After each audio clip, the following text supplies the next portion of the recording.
अस्सलामुअलैकुम दोस्तों, उम्मीद करता हूँ कि आप लोग खैरियत से होंगे।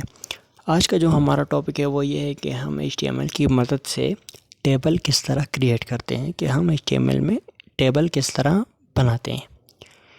तो जब भी आप टेबल बनाते हैं HTML के अंदर, आपने सिंपली टेबल टैग यूज़ करना है। ठीक है, जब आप टेबल टैग यूज़ करेंगे तो तभी आप टेबल बना सकेंगे, नहीं तो इसके बगैर आप टेबल टैग नहीं बना सकते। ठीक है, अब ये तो टेबल टैग हो गया। इसके बाद आपके पास सबसे पहले जो टैग आता है वो है TR मतलब टेबल रो। अब टेबल रो का काम क्या होता है?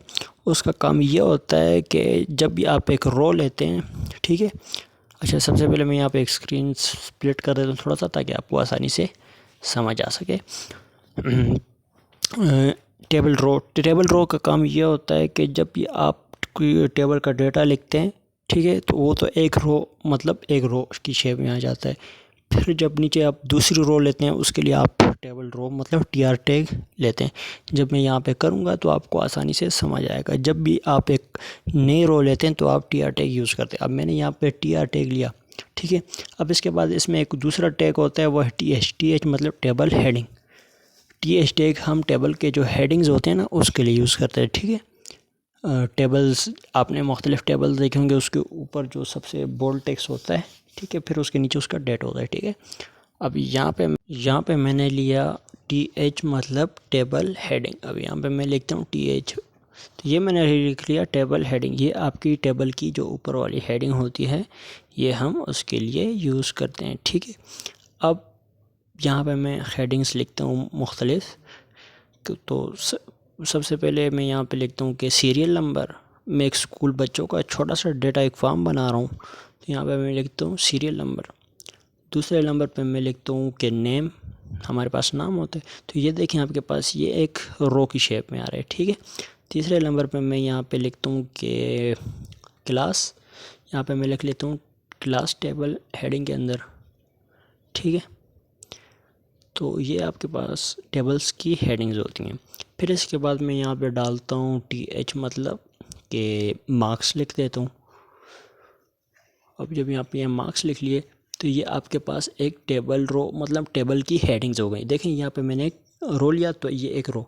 अब यहाँ पे मैं एक अलहदा टेबल रो TR लूँगा, मतलब इसके नीचे एक अलहदा रो बनेगी। ठीक है, अब ऊपर में अगर इसी TR के अंदर लिख देता तो ये मेरा टेबल डेटा ना होता। ठीक है, अब जब आप टेबल डेटा लिखेंगे तो आप टी टैग यूज़ करें। ठीक है, यहाँ पे मैं लिखता हूँ 1 2। जब सेव करूँ तो देखें ये सीरियल नंबर के और नाम के नीचे आ रहा है, लेकिन मुझे इस तरह नहीं चाहिए, मुझे ये नीचे कॉलम की शेप में चाहिए। ठीक है, 1 2। तो इसके लिए मैं आपको नीचे जाके समझाता हूँ। यहाँ पे मैं लिखता हूँ जी के TD1 लिख लिया। फिर मैं यहाँ पे TD नेम लिखता हूँ कि जॉन। ये देखें नेम के नीचे सेम आ गया। ठीक है, तीसरे नंबर पे ऊपर क्लास है, तो नीचे मैं तीसरे नंबर पे लिख देता हूँ कि क्लास 7th। फिर नीचे मैं लिखता हूँ मार्क्स। तो TD मेरे पास, मैं इसके मार्क्स कुछ भी लिख देता हूँ, मिसाल के तौर पर मैं लिख देता हूँ कि 76। देखें ये मेरे पास ऊपर सीरियल नंबर के नीचे 1, नेम के नीचे नेम, क्लास के नीचे क्लास, मार्क्स के नीचे मार्क्स। इसी तरह अब मैं नीचे एक तीसरी रो बनाता हूँ।